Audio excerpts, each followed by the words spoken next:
But now, ladies and gentlemen, let's move on to the final segment. It is the number 5 on my top 10 favorite John Cena matches of all time. And number 5 includes a match from Survivor Series 2014. Had to think about that for a second. From 2014 Survivor Series. Team Cena versus Team Authority. John Cena, Dolph Ziggler, Eric Rowan, Ryback, and Big Show taking on Seth Rollins, Rusev, Luke Harper, Mark Henry, and Corporate Kane. This match, I think some people were calling it like even the match of the year during this time. During that time, it was that damn great. Basically, the match. Before we get on to the match, just quick cliff notes. The Authority have been around since 2013, ever since they screwed over Daniel Bryan. And the Authority was this dominant faction that lasted from 2013 basically to 2015. They lasted for a while, and it got repetitive. It got old. But while Daniel Bryan was hurt, he was still injured. We didn't know when he was coming back, and Brock Lesnar being the part-time WWE World Champion, they had to improvise. They were having like Ambrose and Rollins feud. They were having Cena feud with the Authority. You know, they were telling stories with Dolph Ziggler. So they had to do a lot of improvising. So they came up with this concept where John Cena would pick his team versus the Authority, and if the Authority lost, they would no longer be the Authority. Now, that actually makes sense. That's actually great storytelling. That actually makes the Survivor Series match actually mean something. The problem is, looking back on it, kind of meant nothing because a month later, the Authority were back anyway. So the whole stipulation was just kind of pointless. But that was kind of the genesis of the story. And, you know, the Authority was helping like Luke Harper become the new Intercontinental Champion. And, you know, they helped Rusev become the new United States Champion. So the whole point of this match, it was all coming down to Survivor Series. This was an important match. And if Team Cena lost, then every member of Team Cena would be fired except Cena himself, because, of course. But the match from start to begin, I mean, this was a nearly almost an hour match. This match was a very long match. It was like over a half hour. I think it was maybe 40 minutes. A nearly 40-minute match. And all 10 of these guys just kicked it up. They were just beating the crap out of each other. From the opening, it was just unpredictability after unpredictability.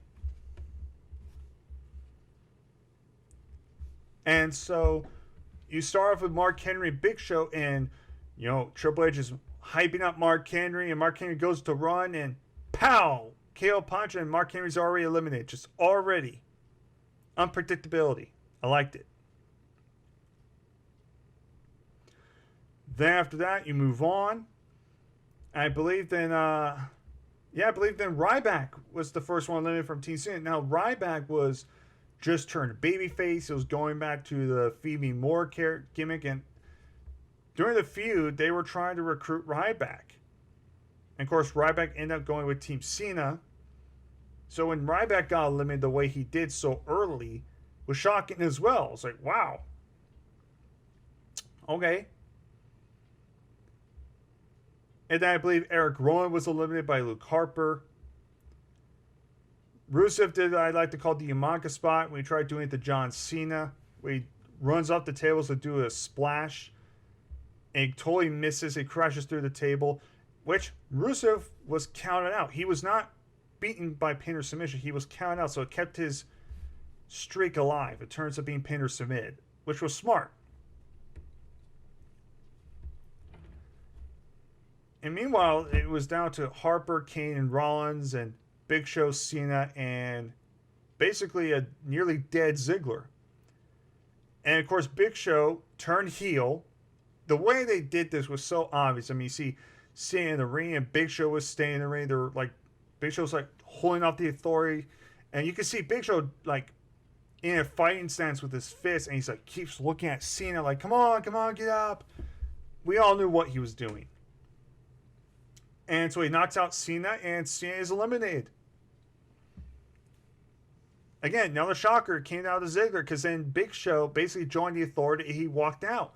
Big Show was afraid that the Authority were going to win. And he didn't want to get fired. So he ended up, you can't beat him, join him. So he got himself counted out. And then he officially became a member of the Authority of moving forward. So at this point, it became Ziggler versus everybody else. Ziggler got, I like to call it a Shawn Michaels spot from Team Austin versus Team Bischoff. Ziggler gets a victory over Kane. Bam, zigzag, 1, 2, 3. He gets another pinfall on Luke Harper, 1, 2, 3. It comes down to Rollins and Ziggler, and these two just go apeshit. And it's just back and forth, and Triple H is just losing his shit. He's grabbing the referees, punching them. He's interfering. He is losing his shit.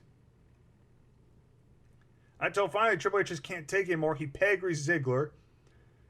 He grabs Rollins to pull him over Ziggler's corpse, and he gets over Scott Armstrong. Now, Scott Armstrong was the one that kind of screwed Bryan one of the top matches. It was kind of like the Authority referee. So he waves over Scott. He comes in the ring. He's counting. Lights go out. We hear a crow's music. Everything stops. And we see making his WWE debut, Sting. The crowd loses their mind. I'm losing my mind. I remember I nearly broke the wall in my bedroom because I was banging on the bed. That's how excited I was. You could ask guys like Brandon that. That actually almost happened. It was insane. Sting takes out Triple H. He grabs Ziggler, pulls him on top of Rollins.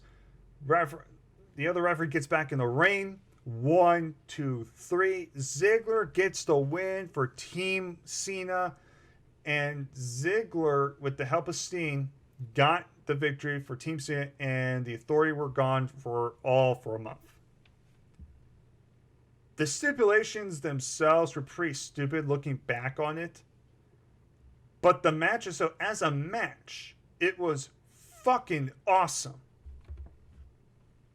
The crowd was into it. The drama was there. The eliminations were shocking, surprising, except for the Big Show when we turned heel. I mean, that was really obvious. But the match itself was just fire. It was just all over the place. It was just a fucking phenomenal match. I'd go back and watch that 100 times. It was just a great match. And that was the last time, well, not the last time, but besides the 2016 feud with The Miz, this was the last time Ziggler became relevant.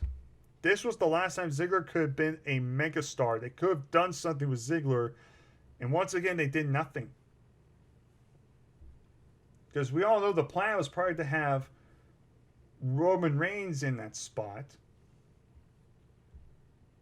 But unfortunately, that never happened because Roman Reigns was...